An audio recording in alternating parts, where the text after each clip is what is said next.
الشیطان الرجیم بسم اللہ الرحمن الرحیم۔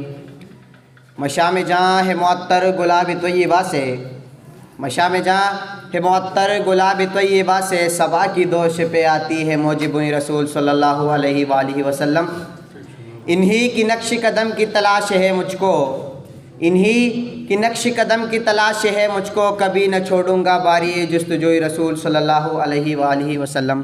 جناب صدر، رونق محفل اور شمع رسالت کے پروانوں، السلام علیکم ورحمۃ اللہ وبرکاتہ۔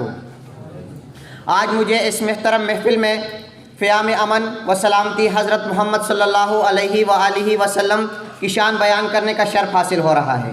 جناب صدر، ہمارے عظیم پیغمبر صلی اللہ علیہ وآلہ وسلم سفر امن و سلامتی کی مثال ہے۔ آج جب ساری دنیا بے چینی اور اضطراب کا شکار ہے، اپنے ارد گرد پھیلی ہوئی وسیع کائنات پر نظر ڈال کر دیکھیں، آپ کو معلوم ہو جائے گا کہ انسان اپنی تمام تر ترقی و کمال کے باوجود اب تک جاہلیت میں زندگی گزار رہا ہے۔ فرد سے لے کر اقوام تک بے سکونی و بے اطمینانی کا غلبہ ہے۔ انسان کے ہاتھ انسان پر ظلم و زیادتی کا بازار گرم ہے۔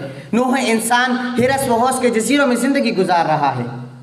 ہلاکت خیز ہتھیار کے انبار، ایٹم اور ہائیڈروجن بموں کے بے جا استعمال اور زہریلا گیسوں کا بے درے استعمال، اسکول کے معصوم بچوں کی مظلومانہ ہلاکت، نہتوں پر وحشیانہ بمباریاں، آبادیوں کو ویران میں تبدیل کرنے کے ناپاک منصوبے، خون انسان کی ارزانی، انسانی اقدار کی ناقدری، فسادات کی بٹی میں جلے ہوئے معصوم لاشیں، ہر پراز سے بہتے ہوئے خون کے آبشاریں، جبر و استبداد کے بڑھتے ہوئے، ستائے ہوئے، کثرت عادی کے بڑھتے ہوئے، جہنم زاد اور گھر کی چار دیواریوں میں خود کو غیر محفوظ سمجھنے والے بے گناہ انسان، غرض یہ کہ سب انسان کراہ رہے ہیں۔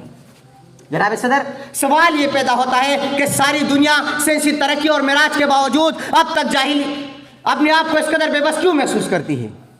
آج علم کے فروغ کے باوجود انسان گمراہی کے اندھیروں میں کیوں بھٹک رہا ہے؟ میں تو اس کی صرف ایک وجہ جانتا ہوں، اور وہ یہ کہ ہم سب مادیت کے سنہرے جال میں پھنس چکے ہیں۔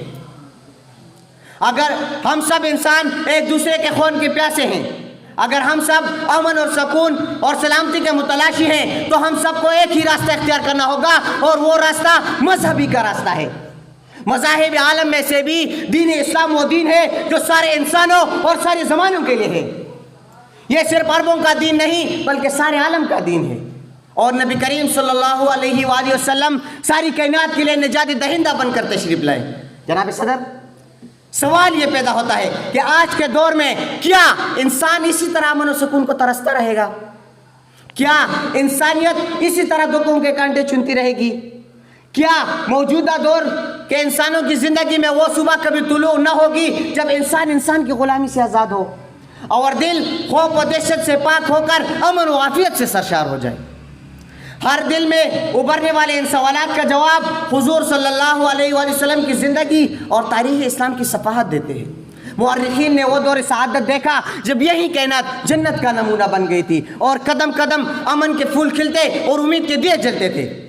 صدر محترم، یہ دور اس وقت شروع ہوا جب حضور صلی اللہ علیہ وآلہ وسلم مدینہ منورہ میں تشریف لائے، جب مدینہ کی خاک ان کے قدموں کو چومی، جب یثرب کی فضاؤں میں اہلاً و سہلاً مرحبا کہا، جب بستی قباء میں دنیا کی پہلی مسجد کا سنگ بنیاد رکھا، جب حضور صلی اللہ علیہ وسلم نے مدینہ منورہ میں عدل و انصاف پر مبنی معاشرہ قائم کیا، جب اسلام کے آغوش میں پناہ لینے والے غریبوں کو عزت اور وقار ملا، جب پہلی اسلامی سلطنت کی بنیاد رکھی، جب حضور اکرم تاجدار عرب و عجم نے خدا کے نازل کردہ قوانین کو عمل نافذ فرمایا، تو دین کے رہنے والوں نے سکھ کا سانس لیا۔ نسلوں کی قتل و غارت گری اور انتقام در انتقام کا سلسلہ منقطع ہوا جب غلاموں کو آزادی ملی، جب نماز فرض ہوئی، جب حج فرض ہوا، جب زکوٰۃ فرض ہوئی، جب حدود و تعزیر کے احکامات نازل ہوئے، تو ہر طرف امن اور سکون چھا گیا۔ کوئی شخص کسی کا حق نہیں چھینتا تھا، کسی کے متاع و حیات کو نہیں لوٹتا تھا، کسی کے سواگن کو بیوہ نہ کرتا تھا، کسی کے بچوں کو یتیم نہ بناتا تھا۔ ہر شخص سراپا شرافت بنا ہوا تھا، کسی کے گھر میں پہرے نہیں تھے، تمام معبود مٹ گئے اور ایک ہی معبود کا نام بلند ہوا۔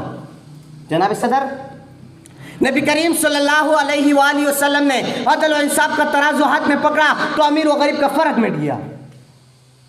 جناب صدر اور معزز سامعین کرام، آج کی اس تقریر کا حاصل یہ ہے، اگر دنیا امن چاہتی ہے تو پیغمبر امن و سلامتی حضرت محمد صلی اللہ علیہ وآلہ وسلم کی کملی میں پناہ لے کر اسلامی قوانین نافذ کر رہے ہوں گے، بس امن ہی امن اور سکون ہی سکون ہوگا۔